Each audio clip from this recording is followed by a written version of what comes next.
Hello मेरे प्यारे दोस्तों, बहुत बहुत स्वागत है आपका मेरे किचन में। तो दोस्तों, आज हम बनाने जा रहे हैं सिंधी मिठाई खोराक। रक्षाबंधन का त्यौहार आने वाला है, तो तरह तरह की मिठाइयाँ लोग बनाने जा रहे हैं। तो आज मैं आपको अपनी सिंधी मिठाई खोराक बनाने की रेसिपी बता रही हूँ। उसके लिए हमें आटा ले लेना है। यहाँ पर मैंने 1 कटोरी आटा ले लिया है। 1 कटोरी ये 300 ग्राम के करीब होगा। और शुगर ले ली है मैंने 150 ग्राम। और इसके अलावा मैंने ड्राई फ्रूट लिए हैं, अखरोट, बादाम, किशमिश, काजू और गोंद ले लिया है मैंने। इसके अलावा हमें खसखस ले लेनी है और इलायची पाउडर ले लेना है, या तो फिर इलायची ले लेनी है। तो चलिए बनाना स्टार्ट करते हैं सिंधी मिठाई खोराक। यहाँ पे मैंने गैस ऑन करके उसके ऊपर रख दिया एक पैन। इसमें हम 1 टेबल स्पून डालेंगे खसखस। इसे हम ड्राई रोस्ट कर लेंगे, तो इसे धीमी आंच पर हमें ड्राई रोस्ट कर लेना है।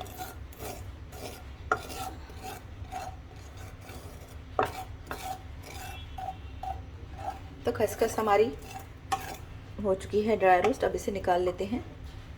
तो खसखस को हमने निकाल लिया है। अब इसमें डालेंगे 1 चम्मच देसी घी। इसमें हम गोंद को फ्राई कर लेंगे।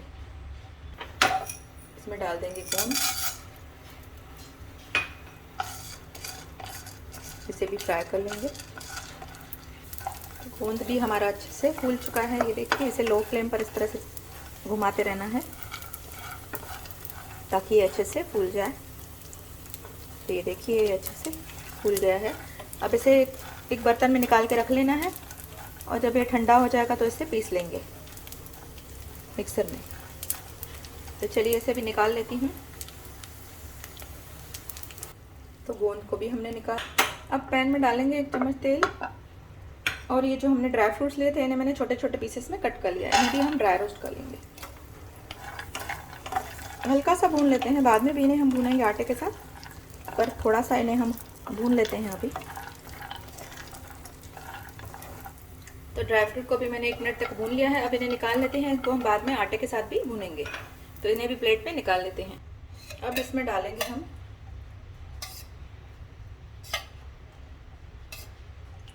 इसमें मैंने 4 टीस्पून घी डाला है। अब अभी मैं इतना डाल रही हूँ, अगर मुझे बाद में कम लगा तो मैं और भी डालूंगी। तो अब इसमें आटा डालकर हमें भूनना है। इसे लो फ्लेम पर भूनना है फ्रेंड्स।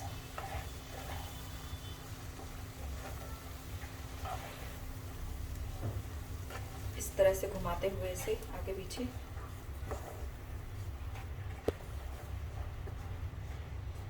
इसे लो फ्लेम पर भूनते रहें। बीच बीच में फ्लेम मीडियम कर सकते हैं। और जैसे ही लगे आपको गैस हाई हो गई है, या आपका आटा जो है वो थोड़ा सा डार्क हो रहा है, तो फिर आप गैस बंद कर सकते हैं। 2 मिनट गैस बंद करके इसे भून सकते हैं। अभी तो हमने स्टार्ट किया है, तो हमारा आटा इतना रेड नहीं है। तो जब तक हमारा आटा भुनता है फ्रेंड्स, हम ये जो शक्कर ली थी हमने, इसे हम पानी में डालकर चाशनी बना लेंगे। चाशनी बनानी नहीं है, सिर्फ इसे बॉयल करके रख लेना है। तो इसमें मैंने 1/2 कटोरी पानी डाल दिया है। इसे बॉयल कर देती हूँ मैं। और ये जो गोंद हमने फुला के रखा है, इसे भी हम मिक्सर में पीस लेंगे बारीक। तो गोंद को भी हमने बारीक पीस लिया है। अब चलते हैं आटे की ओर। आटा मेरा लो फ्लेम पर रखा ही हुआ था, और इसे मैं बीच बीच में चला रही थी। तो इसमें अभी मुझे घी की क्वांटिटी कम लग रही है, तो इसमें हम 2 चम्मच तेल घी और मिलाएंगे। ये घर का एक नॉर्मल चम्मच है। इसमें से मैंने 4 चम्मच पहले मिलाया, 2 चम्मच अभी मिलाया। और इसे लो फ्लेम पर इसी तरह से चलाते रहेंगे जब तक कि ये गोल्डन ब्राउन हो जाए, जिसमें से खुशबू आने लगे आपको अच्छे से पूरे घर में। तब आप समझ जाइए कि आटा हमारा भुन चुका है। क्योंकि आपने देखा होगा, जब भी हम कोई मिठाई बनाते हैं तो उसकी महक पूरे घर में फैल जाती है। और आटे और बेसन की मिठाई की तो खास करके पूरे घर में महक हो जाती है। तो इसे अभी और भूनना है। बीच बीच में गैस का फ्लेम मीडियम कर सकते हैं आप। तो ये हमारी चाशनी भी देख लीजिए, इसमें बॉयल आ चुका है। बंद कर देते हैं इसे। बस इसे हम चाशनी नहीं बनानी है, सिर्फ शक्कर पिघलानी है सिर्फ इसमें। तो आप देख सकते हैं आटे का कलर कितना बढ़िया हो गया है, गोल्डन होने वाला है। इस टाइम पे मेरा फ्लेम मैंने लो कर लिया है। ये देखिए, मैं आपको सामने से दिखाती हूँ। ये अभी आपको कैमरा में नहीं लग रहा होगा, लेकिन यहाँ पे ये गोल्डन होने वाला है। इसे मैं लगातार चला रही हूँ। इसे छोड़ना बिल्कुल नहीं है फ्रेंड्स, छोड़ेंगे तो जल जाएगा आटा और हमारी मिठाई में है ना जलने की महक हो जाएगी। तो आप इसे कंटिन्यू चलाते रहें इसी तरह से। अब इसमें हम अपने जो भी हमने बना के रखे हैं ड्राई फ्रूट्स, गोंद सब ऐड करते जाएंगे। तो सबसे पहले गोंद जो हमने पीस के रखा था इसे ऐड कर देंगे।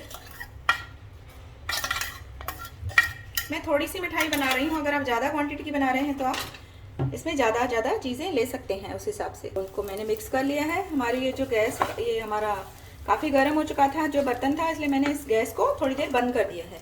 तो अगर आपको भी लगे कि ये काफ़ी गर्म हो चुका है और हमारा आटा थोड़ा जल नहीं जाए तो आप इसे बंद कर दें। अब इसमें खसखस ऐड कर देंगे जो हमने गूंद के रखी थी। इसमें बहुत से लोग छुहारे ऐड करते हैं, नारियल ऐड कर सकते हैं, पर मैंने इस टाइम पे इसमें नारियल ऐड नहीं किया। आप चाहें तो इसमें नारियल ऐड कर सकते हैं। अब जो ड्राई फ्रूट हमने रोस्ट करके रखे थे, या ड्राई फ्रूट आप चाहें तो ऐसे भी डाल सकते हैं, इस टाइम पे आप उसे भून सकते हैं ड्राई फ्रूट को। कोई ज़रूरी नहीं कि आप इन्हें पहले ही ड्राई रोस्ट करके रखें, ये चाहें तो आटे के साथ भी भून सकते हैं इन्हें आप। बस इन्हें इस तरह से भूनते जाना है।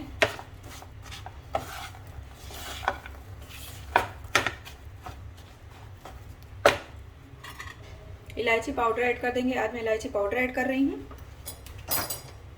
आप चाहें तो डायरेक्ट इलायची भी डाल सकते हैं कूट कर। अब बारी आती है इस शुगर सिरप डालने की। तो अब इसमें डालेंगे शुगर सिरप, क्योंकि हमारा आटा आप देख सकते हैं एकदम अच्छे से भुन चुका है, ब्राउन हो चुका है, और जब तक इसे और भुनेंगे ये और हमारा लाल होता जाएगा। तो इसमें ऐड करेंगे शुगर सिरप। इस तरह से साइड में ऐड करें इसे।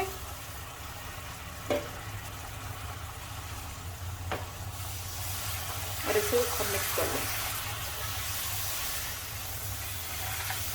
थोड़ा थोड़ा करके ऐड करें ताकि जो ये मॉइस्चर है इसका सूखता जाए। थोड़ा मैंने ऐड किया था, आधा अभी ऐड कर रही हूँ।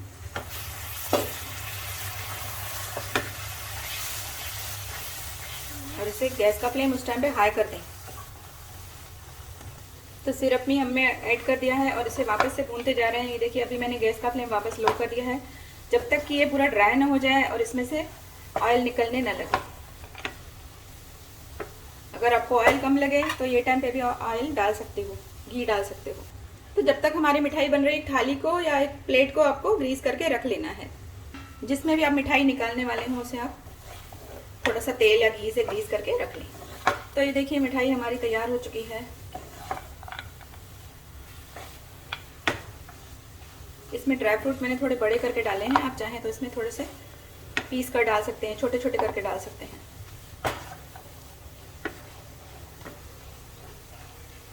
तो मिठाई हमारी अच्छे से भुन चुकी है। अब इसे थाली में निकाल लेते हैं। इसे ज़्यादा भुनेंगे तो एकदम ड्राई हो जाएगी, तो मैं इसे निकाल ले रही हूँ।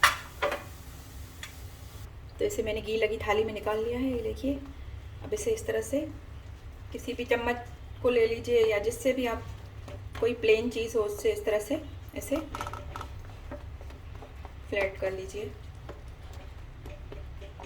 तो अब इसे हम जमने के लिए रख देंगे। इसे थोड़ी जमने के बाद इसमें हम मार्किंग कर लेंगे, तब तक मैं इसे थोड़ी देर के बाद आपको दिखाती हूँ। फ्रेंड्स मिठाई हमारी जम चुकी है, ये देखिए थोड़ी देर में जम जाएगी। इसे मैंने दूसरी प्लेट में निकाल लिया था ताकि इसे काटने में आसानी हो। तो इसे अब कट लगा लेते हैं। ये थोड़ी सी सॉफ्ट होती है फ्रेंड्स, ये एकदम आपको हार्ड नहीं बनेगी।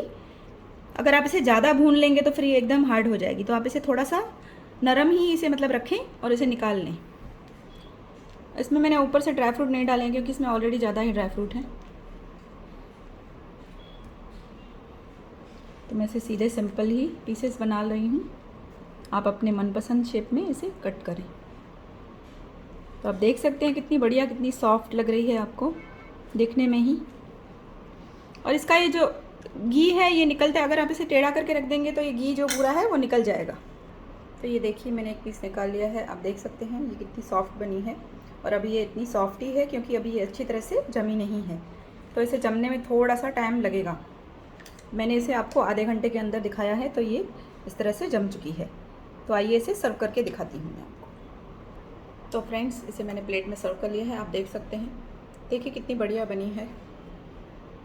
तो इसी तरह से बनाइए दोस्तों सिंधी मिठाई खुराक। अगर रेसिपी पसंद आए तो प्लीज़ लाइक करिए, शेयर करिए, और फ्रेंड्स रेसिपी को पूरा देखिए।